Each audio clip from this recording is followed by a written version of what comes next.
Welcome to my channel genius study 2.0। हमारे तरफ से हमारे सारे प्यारे स्टूडेंट्स को बहुत बहुत धन्यवाद। बेटा, हम आप लोगों को फ्रेज, क्लास, सेंटेंस सारे पढ़ा दिए। अब हम आपको टाइप्स ऑफ क्लास पढ़ाने जा रहे हैं।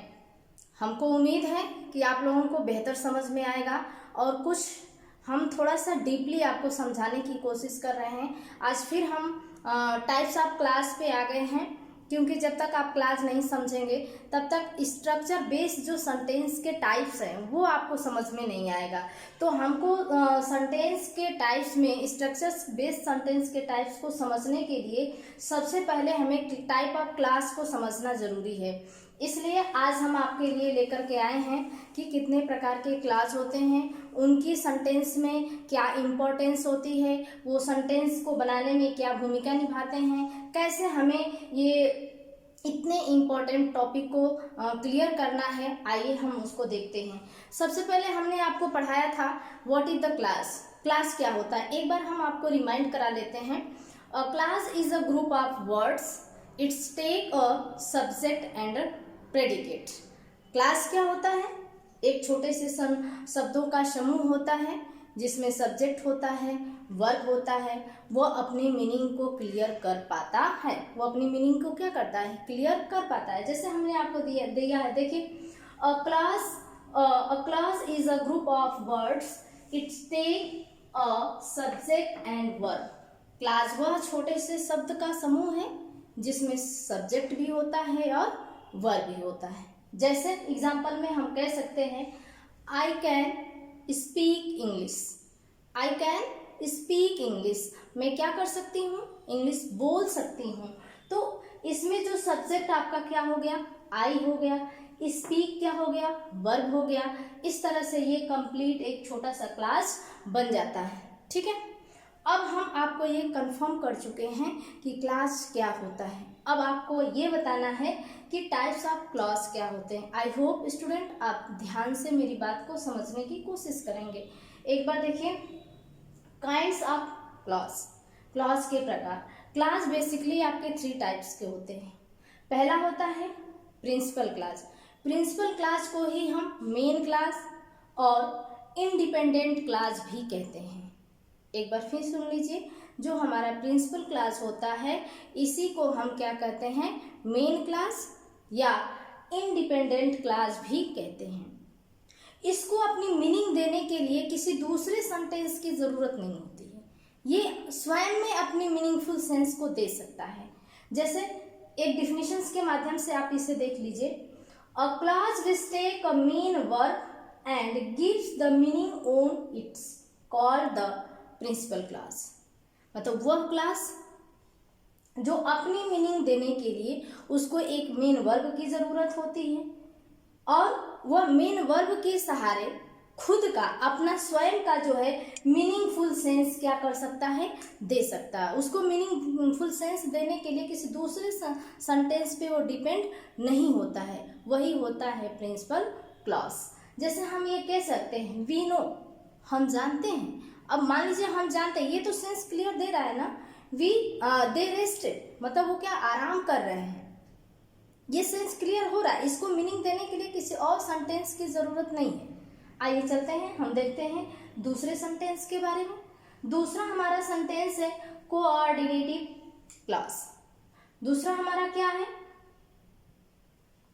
Coordinative clause. कोऑर्डिनेटिव क्लॉज में जो है हम ये देखेंगे कि कोऑर्डिनेटिव क्लॉज जो है कैसे बनता है। जो कोऑर्डिनेटिव क्लॉज होता है, coordinative clause joints to coordinative conjunctions. Coordinative जो क्लॉज है ये सेंटेंस बनाने के लिए अपने साथ कोऑर्डिनेटिव कंजक्शंस को लेता है, जिससे द्वारा जो है अपनी मीनिंग को क्लियर मीनिंग दे सकता है। इसका जो रिलेशंस होता है ये प्रिंसिपल क्लॉज और सबऑर्डिनेटिव क्लॉज दोनों से मिल करके बनते हैं। मतलब ये जो अपना मीनिंग और सेंस क्लियर करता है, इसमें प्रिंसिपल क्लॉज भी होता है और सबऑर्डिनेटिव क्लॉज भी होता है। अभी हम आगे आपको बताएंगे कि सबऑर्डिनेटिव क्लॉज क्या होता है। ठीक, कह रहे हैं कि ये दोनों क्लॉज को मिला करके अपनी मीनिंग को देता है और कोऑर्डिनेटिव कंजक्शंस भी इसमें होते हैं। अब आप पूछेंगे कि कोऑर्डिनेटिव कंजक्शंस क्या होता है, तो हम आगे आपको बताएंगे, लेकिन फिर भी आप देख लीजिए जो कोऑर्डिनेटिव कंजक्शंस होते हैं उसमें and, but, as well as, still, yet, whiles, so, both and, either or, neither nor, not only, but also, और अदरवाइज, etc। ये जो होते हैं जितने कंजक्शंस हैं ये आपके कोऑर्डिनेटिव कंजक्शंस कहलाते हैं। अब आइए एक एग्जांपल्स के रूप में हम देख लेते हैं। जैसे हमने ये दिया है, he went to Sonpur fair. अब देखिए, he went to Sonpur fair, वह कहाँ गया? सोनपुर के मेले में गया। तो सोनपुर मेले में गया, तो इसको मीनिंग देने के लिए इसे दूसरी किसी क्लास की जरूरत नहीं है, वो स्वयं में अपनी मीनिंग, अपनी स्वयं में अपने सेंस को क्लियर कर रहा है। लेकिन आगे दिया है एंड बॉट अ हॉर्स, और वहां से एक घोड़े खरीदा। तो एंड जो होता है, ये जो यहाँ पे एंड आपको दिखाई दे रहा है, ये जो एंड है ये आपका कोऑर्डिनेटिव कंजक्शंस है। एक कोऑर्डिनेटिव कंजक्शन जो है बॉट अ हॉर्स को जोड़ रहा है। अगर यहाँ से प्रिंसिपल क्लास को हटा दिया जाए, एंड बॉट अ हॉर्स, तो केवल एक घोड़ा खरीदा। अब इसका कोई सेंस नहीं निकल रही है, जो इस सेंटेंस का मीनिंग है वो क्लियर नहीं हो रही है। अब यहाँ से पूरा अगर हम बोले he went to Sonpur fair and bought a horse, तो इस सेंटेंस का पूरा क्लियर मीनिंग निकल रहा है। आई होप आप समझ चुके होंगे। अब आइए थर्ड पार्ट आप हम देखते हैं सबऑर्डिनेटिव कंजक्शंस के बारे में। अब सबऑर्डिनेटिव कंजक्शन का मतलब क्या? सबऑर्डिनेट मतलब ही होता है एक दूसरे पे आश्रित होना, डिपेंड होना, ठीक है। हम कह सकते हैं कि subordinative clause depend upon the principal clause. जो सबऑर्डिनेटिव क्लॉज होते हैं वो प्रिंसिपल क्लॉज पे डिपेंड होते हैं, जो हमारा प्रिंसिपल क्लॉज होता है। आई थिंक आपको प्रिंसिपल क्लॉज हमने क्लियर कर दिया है। It's join to the subordinative conjunctions, और ये हमेशा अपने साथ सबऑर्डिनेटिव कंजक्शंस को लिया होता है। अब फिर देख लीजिए कि सबऑर्डिनेटिव कंजक्शंस क्या होते हैं। देख लीजिए, as, because, since, before, till, after, while, when, if, unless, list, what, ये सारे जो है आपके सबऑर्डिनेटिव कंजक्शंस करेंगे। और इसमें रिलेटिव प्रोनाउन भी कह सकते हैं, जैसे जो आपके रिलेटिव प्रोनाउन होते हैं हाउ, व्हाई, व्हेन, हुम, हुज, ये सब भी जो है आपके सबऑर्डिनेटिव कंजक्शंस में यूज होते हैं। आई थिंक आपको सबऑर्डिनेटिव कंजक्शंस के बारे में पता चल गया होगा। अब आप देख लीजिए, subordinative clause depends upon the principal clause. जो सबऑर्डिनेटिव क्लॉज होता है ये अपनी मीनिंग को देने के लिए एकदम प्रिंसिपल क्लॉज पे डिपेंड होता है, और join to the subordinate conjunctions, और इसमें जो है सबऑर्डिनेट कंजक्शंस मिले होते हैं। अब एक एग्जांपल के माध्यम से आई होप आपको ये भी क्लियर हो जाएगा। आप देख लीजिए, ही वेंट टू मार्केट, वह मार्केट गया। ये आपका क्या हो जाएगा? यहाँ तक का ये सारा सेंटेंस आपका प्रिंसिपल क्लॉज हो गया। अब इसके बाद and bought a costly wrist watch, और उसने एंड लग गया। देखिए ये एंड क्या हो गया? कोऑर्डिनेटिव कंजक्शंस हो गए। तो यहाँ से ये सेंटेंस आपके कोऑर्डिनेटिव कंजक्शंस होने के कारण and bought a costly wrist watch, और उसने एक महंगी घड़ी खरीदी, हाथ की घड़ी खरीदी, ठीक है। That was stolen a few week later, जो ये घड़ी थी वो कुछ हफ्ते बाद ही क्या हो गई? चोरी हो गई। अब यहाँ पे दैट आ गया, that was stolen a few weeks later. ये दैट के बाद के जो सेंटेंस हैं ये आपके क्या हो जाएंगे?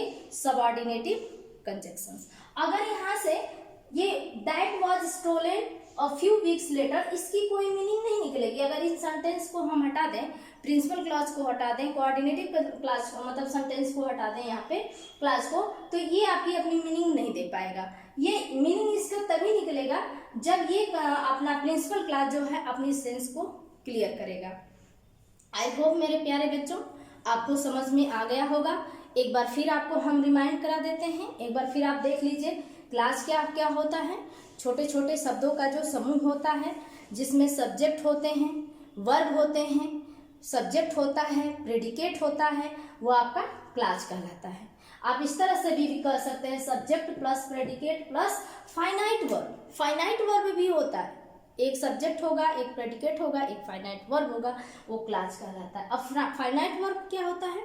फाइनाइट वर्ब जो पर्सन के अकॉर्डिंग, नंबर्स के अकॉर्डिंग और टेंस के अकॉर्डिंग अपनी पोजीशंस को चेंज कर लेते हैं, वो होते हैं फाइनाइट वर्ब। हम जब वर्ब पढ़ाएंगे तो उसमें फाइनाइट वर्ब पढ़ाएंगे, ठीक है। अब प्रिंसिपल क्लास क्या है?